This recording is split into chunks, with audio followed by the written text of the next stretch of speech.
Hi, നമ്മൾ Microsoft വേർഡിൽ ഒരു പാരഗ്രാഫിൽ നിന്നും നമുക്കൊരു വേർഡ് ഫൈൻഡ് ചെയ്യാനും അതേപോലെ തന്നെ റീപ്ലേസ് ചെയ്യാനും എങ്ങനെയാണെന്നുള്ളത് നോക്കാം.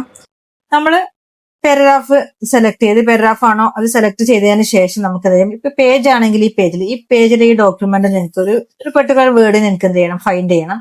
Ctrl+F ആണ് ഫൈൻഡിന്റെ ഷോർട്ട് കീ.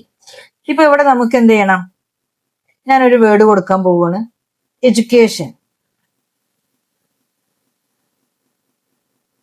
എഡ്യൂക്കേഷൻ കൊടുത്ത പാടെ നമുക്ക് ഇവിടെ ഹൈലൈറ്റ് ചെയ്ത് കാണിച്ചു തന്നിട്ടുണ്ട് അല്ലെ, യെല്ലോ കളറിൽ നമുക്ക് എന്ത് ചെയ്തിട്ടുണ്ട്, എഡ്യൂക്കേഷൻ ഹൈലൈറ്റ് ചെയ്ത് കാണിച്ചു തന്നിട്ടുണ്ട്.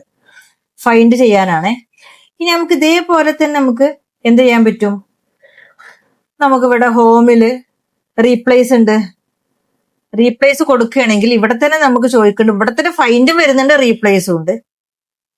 നമുക്ക് എഡ്യൂക്കേഷൻ റീപ്ലേസ് ചെയ്തിട്ട് ഞാൻ ഇവിടെ ഫൈൻഡ് വാട്ട്, എന്താണ് ഫൈൻഡ് ചെയ്യേണ്ടത്, ആ ഫൈൻഡ് ഞാൻ ഇവിടെ കൊടുത്തിട്ട് എഡ്യൂക്കേഷൻ തന്നെ കൊടുത്തു. റീപ്ലേസ് വിത്ത് എന്തുകൊണ്ടാണ് സ്റ്റുഡന്റ് എന്ന് പറയുന്നത് ഞാൻ അവിടെ എഴുതി കൊടുത്താൽ ഇവിടെ എഴുതി കൊടുക്കാം, സ്റ്റുഡന്റ്.